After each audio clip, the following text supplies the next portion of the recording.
before we get into some of the details about the changes that are happening to the first LEGO League Challenge season, I did want to again recognize that I know many of you are experiencing a lot of uncertainty and challenges associated with adapting to some of the circumstances in which we find ourselves these days, and that many of you have other personal and professional commitments that you're juggling, and all while considering coaching a first LEGO League Challenge team under really, as I mentioned before, kind of harrowing circumstances. And so that can be really difficult to imagine if you're not sure how to keep your team safe but still allow them to work collaboratively on the challenge. But again, as I mentioned this morning, the folks that participate in First LEGO League Challenge are very innovative and very courageous.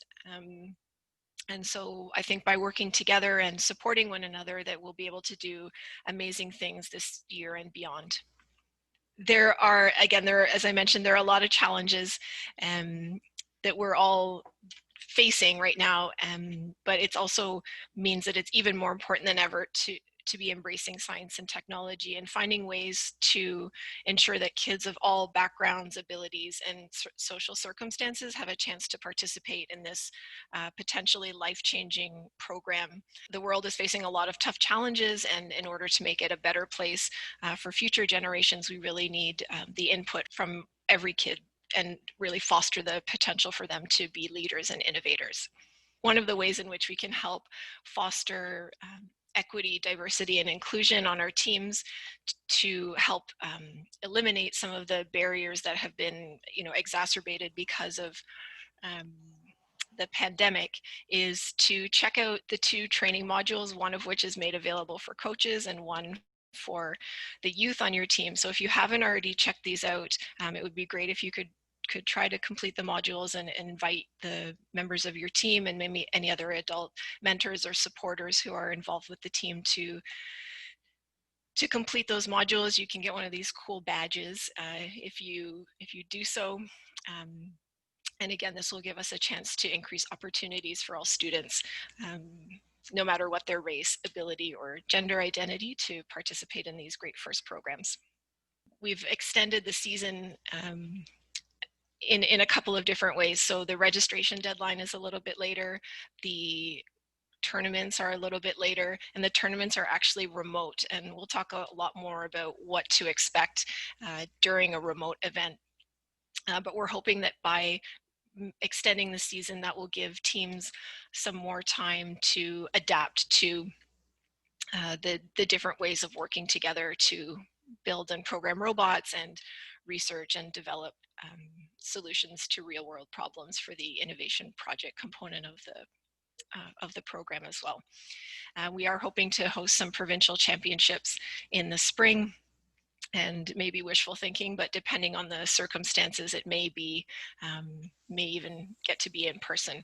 But in the meantime, we know that we're going to be able to really recreate the excitement of in-person events and honor the learning and accomplishments of teams in remote events for as long as we need to. So in addition to having remote events and having our registration deadline a little bit later, a couple of other changes that I mentioned this morning and will mention quickly again now is that the engineering notebooks and team meeting guides are available digitally this year, so students can fill those out without needing a physical copy. Teams can use the LEGO Education Spike Prime hardware and software for building and programming their robot, or they can use the new LEGO Mindstorms Ev3 Classroom Software, which is a little bit more like Scratch, if that's something with which your teams are more familiar, to program their LEGO Mindstorms Ev3 robots. And the judging process has changed slightly as well. So for returning teams, you'll notice this change because instead of going to 3 separate judging rooms, you'll just be meeting with one judging panel for a 30-minute block. And they'll be using some new rubrics, and all of those rubrics are available on the FIRST website for you to check out and maybe compare to see if there are some different ways in which the teams will be evaluated during their judging sessions. not new, but also we have badges available for teams. So if you have team members that have been participating for many years, they can get different levels of badges. But the one new one that we have this year is platinum. So I think it's for 5 years or more. You can order some of those as well. So those are just a couple of the new things, but we'll get into a little bit more depth about them throughout the afternoon.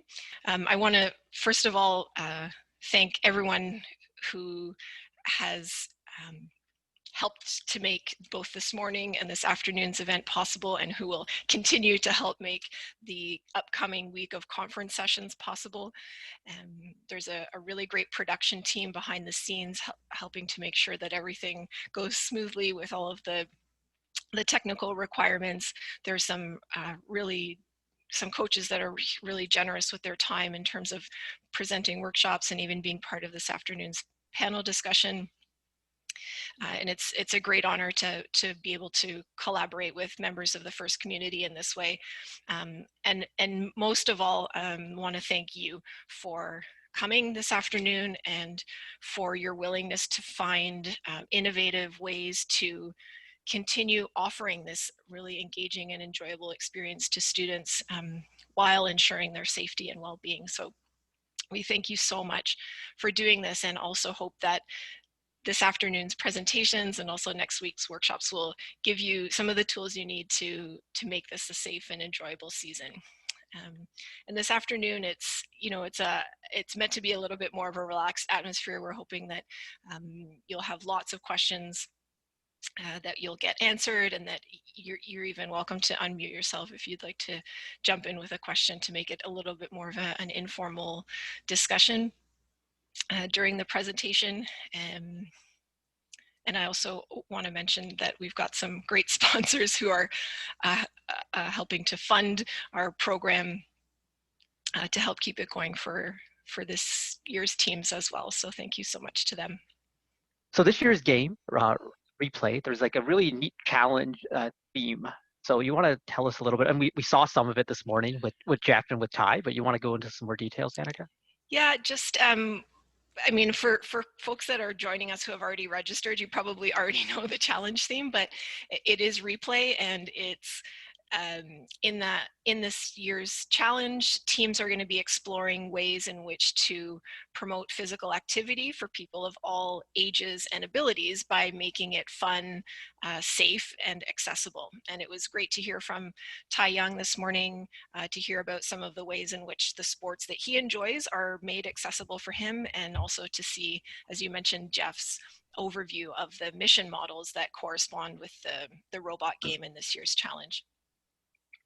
And speaking of changes, and this year we've got, we're going all remote events in Ontario for the qualifying events.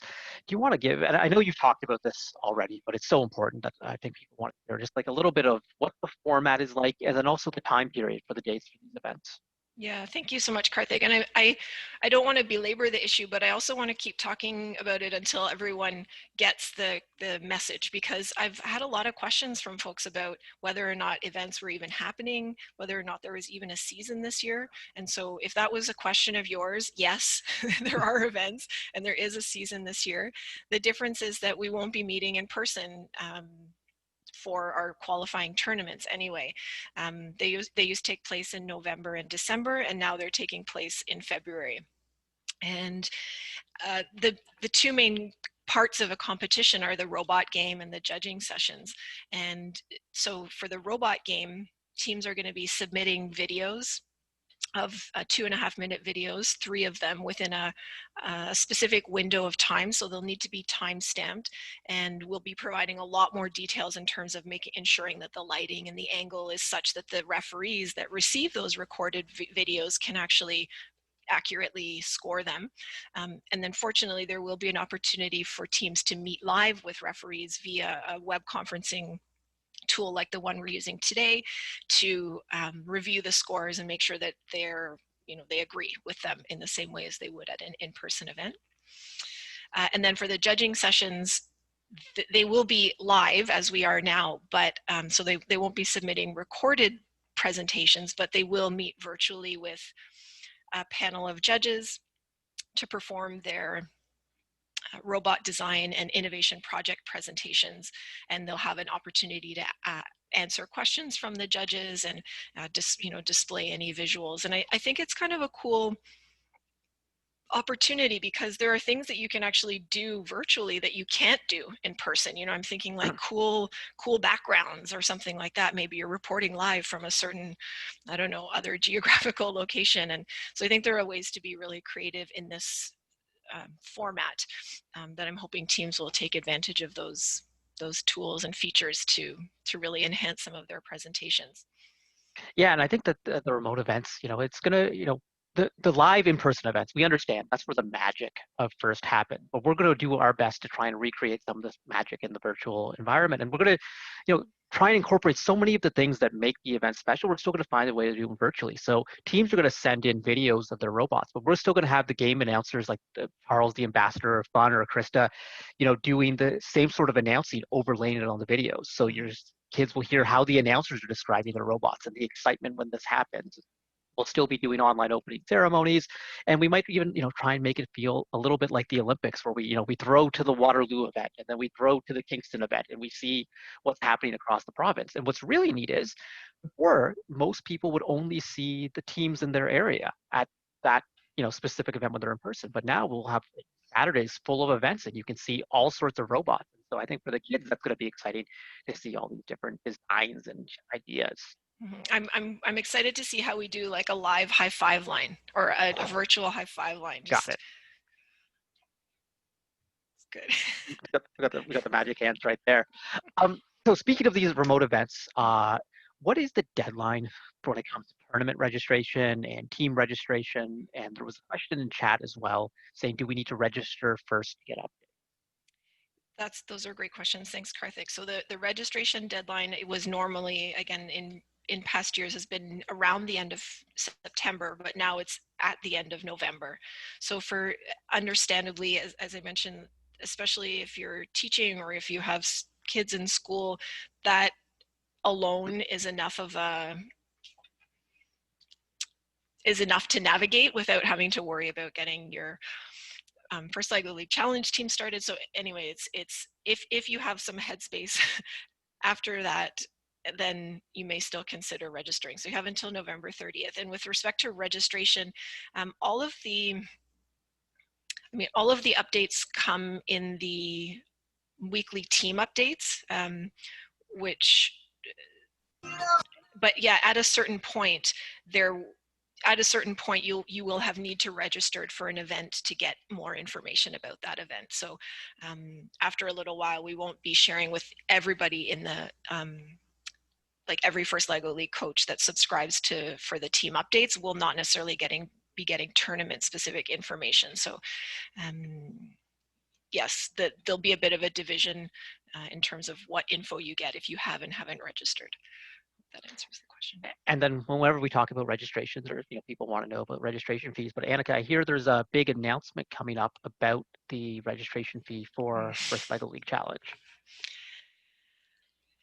There is. So if in case you haven't had enough of like awesome online shows, check out Tuesday night at 8 o'clock on First Canada Live. There is going to be an announcement that is going to be significantly impacting teams in all first programs. And when I say impacting, I mean making it even more financially possible. And although I know that there are many other variables aside from finances that affect whether or not a team can coach, i.e. like how are you going to work collaboratively if you can't meet in person, and what are some of the safety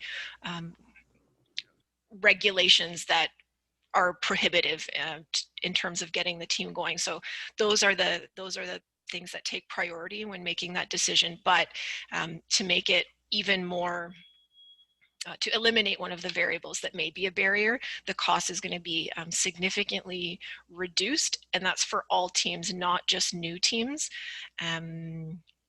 and not just second year teams, but all returning teams up until we have like a cap in terms of how many teams will be able to benefit from this great supplement.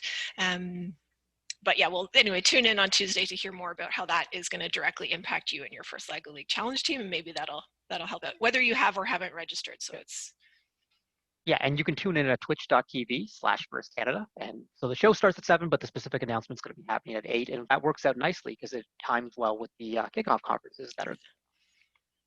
So, Annika, we've only got a few minutes left here, but there are some topics. I'm going to go rapid fire about some of these. The new judging process in rubrics, what can you tell us?